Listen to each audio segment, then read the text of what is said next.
Back और दर्शकों की ओर बढ़ते हैं। जम्मू से शानू हमारे साथ फोन लाइन पर है। नमस्कार सर, बताइए किस स्टॉक में खरीदारी है?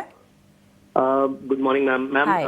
मेरी 3 स्टॉक्स के बारे में व्यूज चाहिए आपके। ओके। पहला है शांति गियर। इसका बाय प्राइस है 500।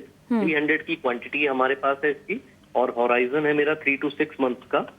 सेकंड स्टॉक है डॉम, जो कि बाय प्राइस है 2545 की, 90 क्वांटिटी है, और अगेन हॉराइजन सेम है 3 to 6 मंथ। और तीसरा है एनटीपीसी, ओके। जिसका बाय प्राइस है 348, क्वांटिटी है 1000 एंड सेम हॉराइजन। मैम इसमें आप मुझे गाइड कीजिए, क्या इसको मैं होल्ड करूं या लॉस बुक करके एग्जिट करना चाहिए? ऑलराइट, शानू यहाँ पर माफ़ी चाहते हैं, हमारे कवरेज में सिर्फ एनटीपीसी है, उसी पर आपको हम राय दिला पाएंगे। और शानू के साथ साथ कुछ यूट्यूब पर भी दर्शक हैं जो सवाल पूछ रहे हैं। हाल ही में जो सवाल पूछा जा रहा है प्रदीप अग्रवाल जी के जरिए, बता दूं कि ये स्टॉक हमारी कवरेज में नहीं है सर, कोई और स्टॉक होगा तो आप बताइए, आपको सलाह उस पर दिलवाएंगे। चलिए अक्षय, एनटीपीसी बताइए। 348 है इनकी बाइंग प्राइस, और 3 से 6 महीना ये कह रहे हैं कि रुक सकते हैं।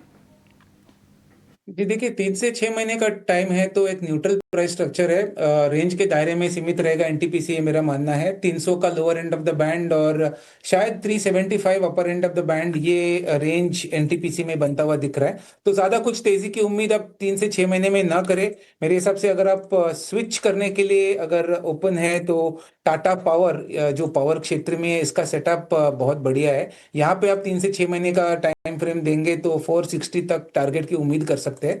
तो टाटा पावर में स्विच करने की राय रहेगी। एनटीपीसी होल्ड करेंगे तो रेंज बाउंड है, शायद आपके भाव जो जहां पे आपने लिया वो आपको वापस मिल सकते हैं। ठीक है, तो ये राय आती हुई एनटीपीसी पे। अगले कॉलर की तरफ चलते हैं और हमारे अगले कॉलर है उमानंद झा।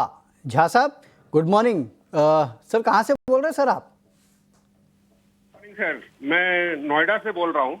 नोएडा से बोल रहे हैं, चलिए वेरी गुड सर। सर बरसात हो रही है वहाँ पे, क्या चल रहा है दिल्ली नोएडा वहाँ सब? लगता है होने वाली है, अभी हो नहीं रही है। अच्छा, अभी हो नहीं रही है, चलिए ठीक है सर। हमारी मुंबई में तो अच्छी खासी बरसात हो रही है। सर पूछिए अपना सवाल सर, कौन से स्टॉक पे है? जी मैं इंडिगो के बारे में पूछना चाहता था, क्योंकि अभी ये जो लेटेस्ट न्यूज आई है सेल वगैरह की, तो इससे मेरे को थोड़ी चिंता हो रही थी। मेरे पास 10 शेयर है 4497 ईच के भाव पे। चलिए ठीक है, तो 4497 के भाव पे लिए सर। बेहतरीन स्टॉक लिया है, तो आपने लंबी अवधि के लिए लिया ही होगा, मैं ये एज्यूम कर रहा हूँ। जी ये लंबी अवधि के लिए। तो मेरा क्वेश्चन ये था कि अभी बने रहें या कुछ और सोचना चाहिए? चलिए ठीक है सर। वैसे तो हमारे गेस्ट ने इंटेग्रो पे इसके पहले शो में भी राय दी थी, लेकिन अक्षय जी, इंटेग्रो एविएशन क्या करना चाहिए? 4497 पे इन्होंने खरीदा है, इस ब्लॉक डील के बाद भी ये फायदे में है, क्या करें? थोड़ी लंबी अवधि के लिए रुकना चाहते हैं? जी देखिए, आज न्यूज़ फ्लो है, इसके चलते आपको गैप डाउन है ब्लॉक डील का। तो long term purely price based study पे एक रेंज का जो है सिनारियो बिल्डअप हो रहा है, जहाँ पे 5100 आपका lower end of the range है और 5600 आपका higher end of the range है। और ये 2 महीने से ये रेंज आपको इंडिगो में दिखाई पड़ रहा है। तो लॉन्गर टर्म का अगर आपका टाइम होराइजन है तो होल्ड करें, क्योंकि टेक्निकली अभी भी बहुत ही फर्म है प्राइस स्ट्रक्चर, और समय देंगे तो 6000 पार कर जाएगा, ये मेरा मानना है। तो 5000 के सपोर्ट बेस है और 6000 का टारगेट प्रोजेक्शन के साथ इंडिगो होल्ड करने की राय रहेगी। ऑलराइट, वडोदरा से विनोद कुमार गर्ग साहब फोन लाइन पर हैं। नमस्कार। नमस्ते मैडम, मैं वडोदरा से बोल रहा हूँ। जी सर। मैंने 100 शेयर चंबल फर्टिलाइजर के 675 पर लिए हैं। ओके। तो अभी बहुत लॉस है, उसमें क्या करना है? होल्ड करना है कि निकल जाना है? आपने 6 महीने का समय और देना है। 6 महीने से 1 साल दे सकता हूँ। 6 महीने से 1 साल दे सकते हैं। चलिए, फिलहाल यहाँ पर लॉस 8045 का है। अक्षय, बाइंग प्राइस बताइएगा। इनकी खरीद भाव 675 है। या ये देखिए, स्टॉक में दबाव है, क्योंकि ये जो स्टॉक है ये इसके नए जो कॉन्ट्रैक्ट है जून मंथ से मेरे हिसाब से फ्यूचर्स एंड ऑप्शंस में नहीं दिखेंगे आपको। तो फिलहाल करंट जो मई जून और जुलाई के जो कॉन्ट्रैक्ट्स है उसमें ट्रेड कर पाएंगे आप। नए कॉन्ट्रैक्ट्स जो जून से खुलेंगे वो नहीं खुलेंगे, उसके चलते आपको जो है स्टॉक बैन में आता हुआ दिख रहा है, जो बिकवाली का दबाव गए कुछ दिन से दिख रहा है।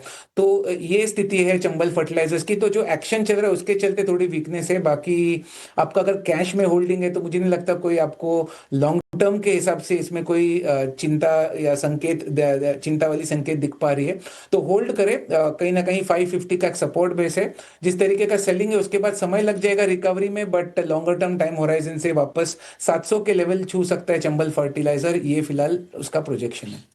चलिए, तो ये राय आती हुई चंबल फर्टिलाइजर पे।